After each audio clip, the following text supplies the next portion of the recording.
Hello YouTube. The 2000 Ford is back together again and we're just about ready to see if it'll start. It's all full of fluids. The cooling system is full. I've got a couple of gallons of gas in it.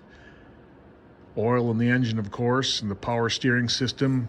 I've got new oil in the transmission and the rear end. Just a couple of interesting things that I've happened upon while putting this back together. I've got an aftermarket radiator, and I found out the core in this radiator is a ½ inch longer than the core in the stock radiator, which is fine. The only thing that interferes with is the tube to the air pre-cleaner up there. So I did have to move that tubing for the pre-cleaner over a little bit. So the pre-cleaner sits a little bit cattywampus there now, but I don't think it's enough to bother me. Let's see. I've got my new steering wheel on because the old one was totally trashed. Got my new dash in. We'll see how that works. In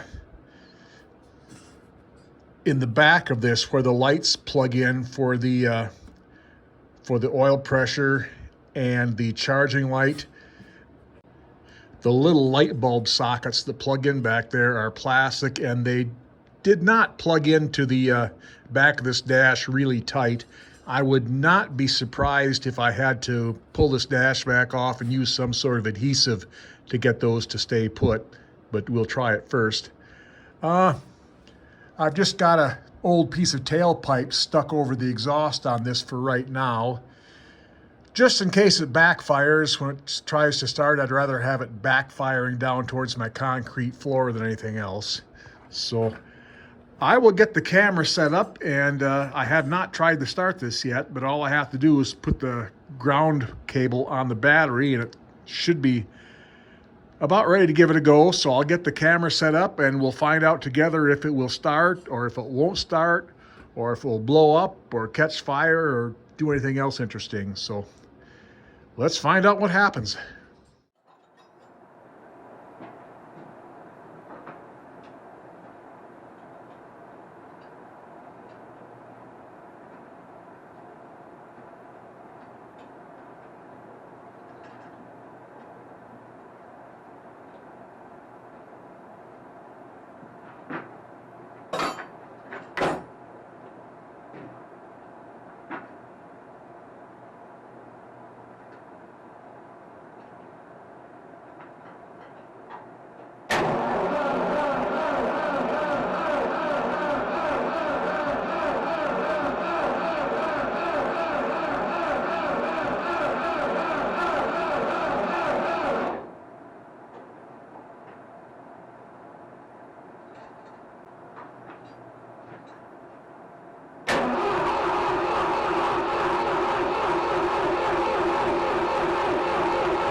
Okay, it runs, but we have carburetor issues.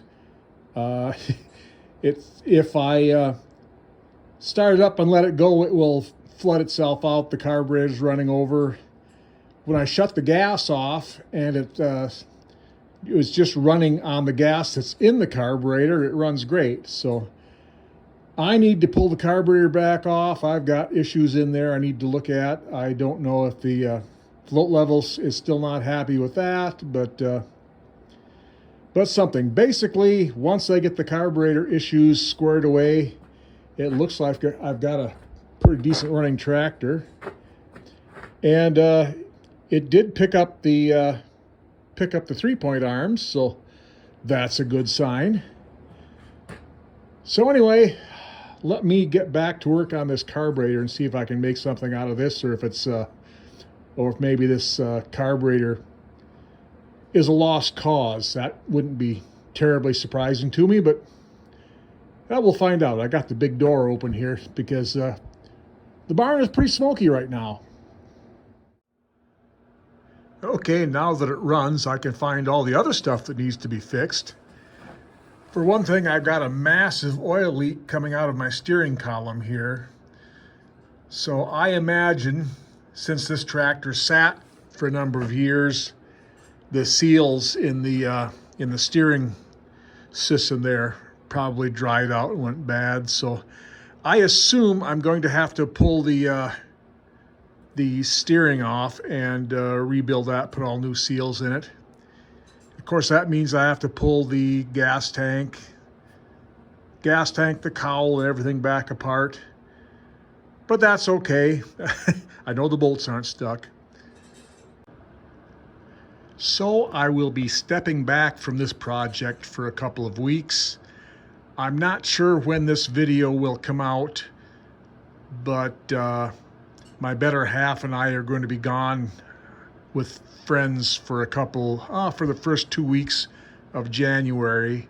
So please don't be offended if I don't reply right away or I don't comment on your videos, because generally I don't spend much time online when I'm away from home.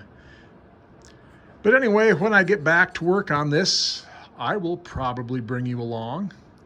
So until then, everyone out there, have a good day.